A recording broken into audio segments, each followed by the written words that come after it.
AIDS in Douglas County is getting a cold shoulder from its new neighbors. The AIDS hospice recently moved to a larger location smack in the middle of a Roseburg subdivision. Channel 2's Michael Hanna tells us anti-gay sentiment in rural Douglas County may be a factor in efforts to close the house down. Excuse me. Michael Linson has come home. I've changed the needle before we... After contracting AIDS in California, this Roseburg native now lives at Ruby House, a home for 5 AIDS patients in a quiet Roseburg suburb where some neighbors say he's not welcome. I grew up here. This is my home. You know, and for them to not want me around because of the sickness it's ignorant. It's totally ignorant. Linson moved into Ruby House 2 weeks ago, just a few days after the home opened its doors for business, offering social services and comfort to people with AIDS. You bet.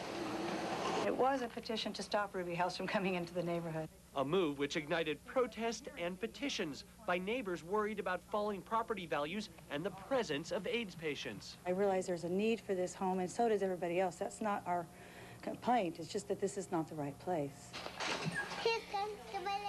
A place right next door to the Precious Ones Daycare Center, a Christian-oriented preschool whose owners believe they are losing business because of their new neighbors.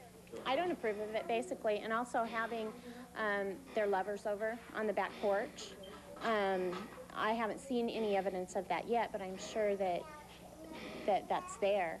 Ruby House organizers make no secret of the fact that most of the clients they serve are gay men, and that just adds fuel to the fire in this neighborhood controversy, here in a county where 70% of voters last month approved an anti-gay rights ordinance. We're here to stay. This is our home, and this is where we're staying.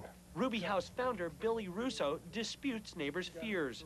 The neighbors have a responsibility to welcome them and to help them recover or die in peace. Despite the anti-gay rights vote, a handful of neighbors support Ruby House. It is perfectly all right, and I think it's an outreach of human concern, which we ought to have. While some neighbors organized to close Ruby House on grounds it violates a neighborhood planning code, Michael Linson tries only to find peace at the place he calls home.